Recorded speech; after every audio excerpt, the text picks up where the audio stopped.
Murat. Bunlar bu 30 gibi.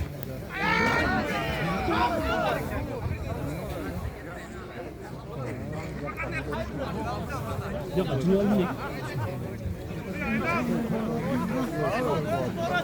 Tamam.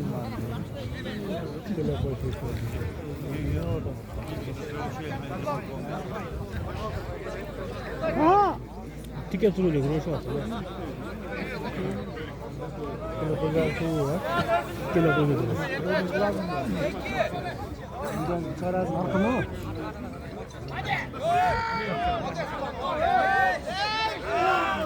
Nasıl diyen tür sportura ketmeydi ama.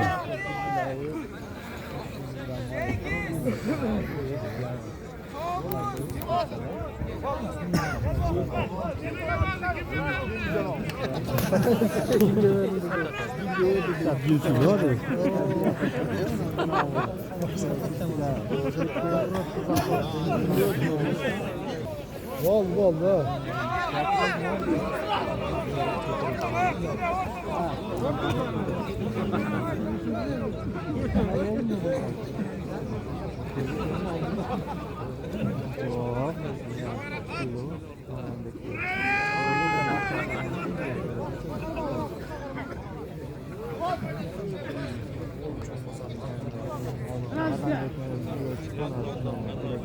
Kulakta satımlık kolu vardır. Vardır o.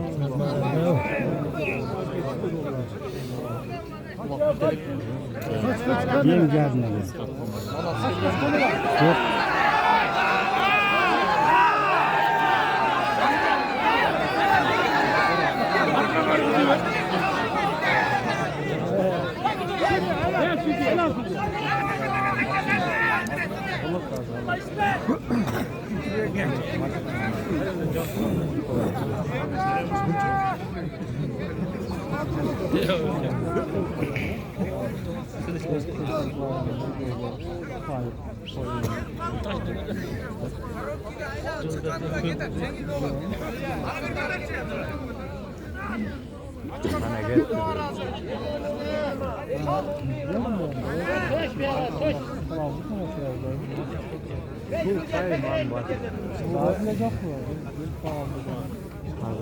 Şimdi o taraftan çek al.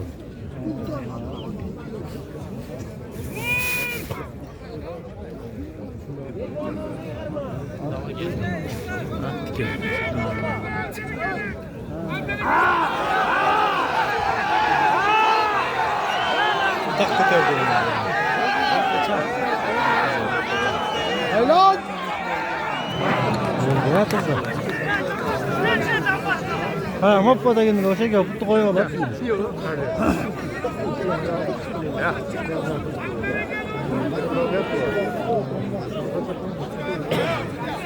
Niye kamera durmadı? Kameradan vuruş gerekiyor bunlar.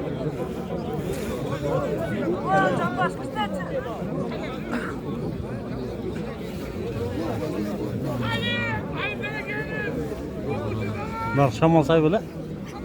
Burada. Ay!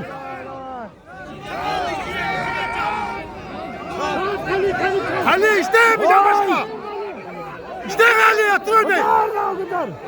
Vay be lan. Ali bunu işte şimdi sen.